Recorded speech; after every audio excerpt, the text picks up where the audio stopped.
We're about 3 months away from the official reveal of the Porsche EV sedan, the first all-electric production Porsche. But how do you pronounce its name? Porsche Taycan? Porsche Taycan? It's definitely one of the hardest car names to pronounce since the Volkswagen Touareg.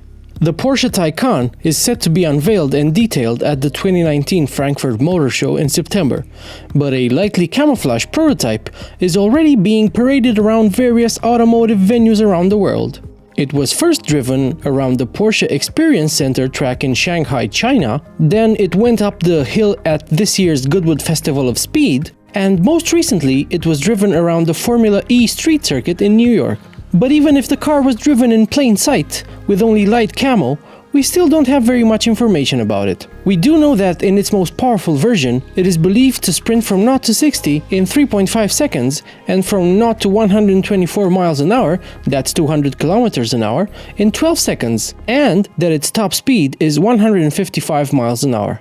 We also know it has all-wheel drive, all-wheel steering, and that handling was a prime concern for the engineers developing the car. One Porsche official was even quoted as saying it will handle like a 911.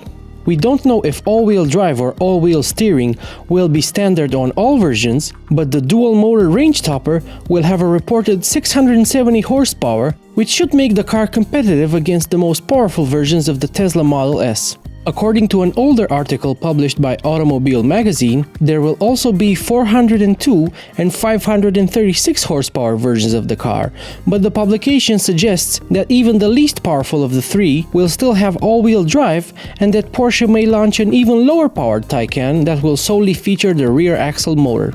There will apparently be two battery pack options, 80 kilowatt-hours and 95 kilowatt-hours. The most powerful versions of the Taycan will be available with the larger battery pack. We also heard that the Taycan will be good for 500 kilometers or 310 miles on one charge. We presume this is the number for the larger of the two batteries. Fast charging will be possible too, at a rate superior to Tesla's 480-volt chargers that deliver 170 miles in half an hour. Tesla is working on an even faster V3 charger too, which it plans to roll out in the near future, so by the time the Taycan goes on sale in 2020, they may already be operational and comparable to what Porsche promises to offer.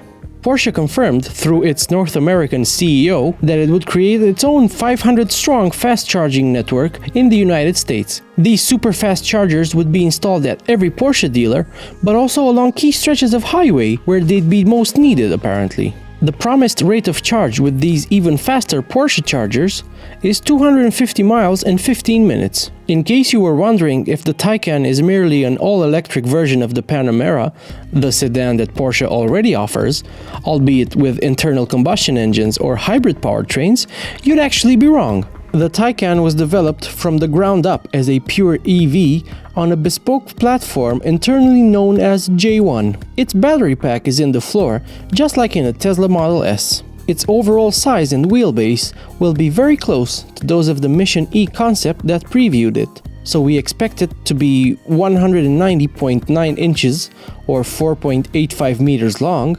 around 78.3 inches or 1.99 meters wide, and probably be a bit lower than the Mission E overall height of 51.2 inches or 1.3 meters.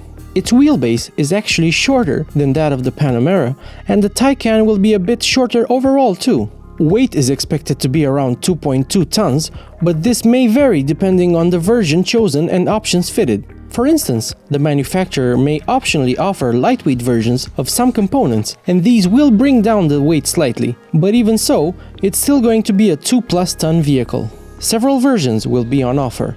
The base model will probably just be called Taycan, then there will be a Taycan S, and the range topper will most likely be dubbed Taycan GTS. Some reports, backed up by a set of spy photos, suggest that there may even be a wagon version in the pipeline too. If that comes to market, it will most likely be called Taycan Sport Turismo and carry a small premium over the regular sedan.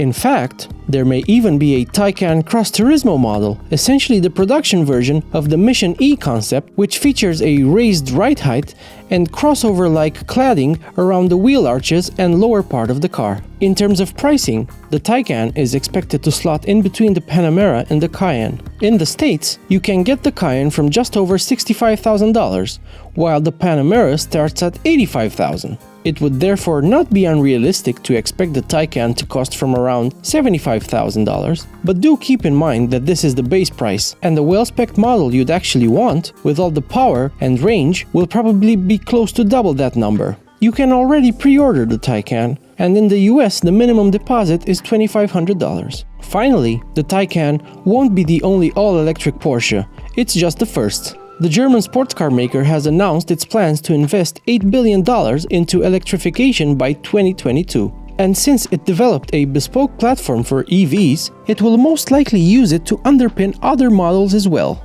Our money is on an all-electric crossover or SUV to challenge the Mercedes EQC and Tesla Model X as the next model based on the same J1 architecture.